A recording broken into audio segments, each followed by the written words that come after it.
भारत की line of control पर बुज़दिलाना कार्रवाई, सिविल आबादी को निशाना बनाकर 6 शहरी शहीद जबकि 23 से ज़ायद जख्मी कर दिए गए। पाक फौज की जानिब से भारतीय गोलाबारी का भरपूर जवाब भी दिया गया है। यहाँ पर आपको अपडेट कर रहे हैं, इसी पर मज़ीद तफसीलात जान लेते हैं। तफसील बताएंगे नुमाइंदा दुनिया न्यूज़ मोहम्मद इकबाल। बताइएगा क्या तफसीलात हैं। भारत जो है अपनी जारियत से बाज नहीं आ रहा। लाइन ऑफ कंट्रोल के मुख्तलिफ सेक्टर्स पर रात गए से वक्फे से गोलाबारी का जो सिलसिला है ये जारी है, जिसकी वजह से मजमूई तौर पर जो है लाइन ऑफ कंट्रोल के इलाकों में 6 शहरी जो है वो शहीद हुए हैं जबकि 23 से ज़्यादा शहरी जो है वो ज़ख्मी भी हुए हैं।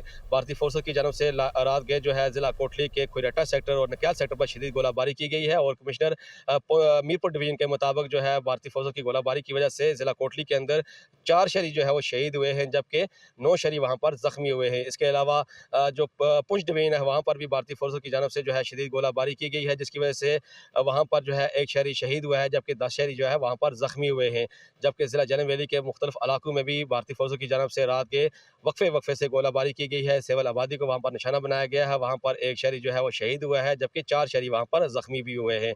और हालिया जो पाक भारत कशीदगी है इसमें मजमूई तौर पर शहदा की जो तादाद है वो 17 हो चुकी है जबकि 40 से ज़ायद जो शहरी है वो ज़ख्मी भी हुए हैं। इसके अलावा 100 से ज़ायद जो घरों को भी जो है जुज़वी तौर पर नुकसान पहुँचा है जबकि पाक फ़ौज की जानब से भरपूर जवाबी कार्रवाई भी जारी है।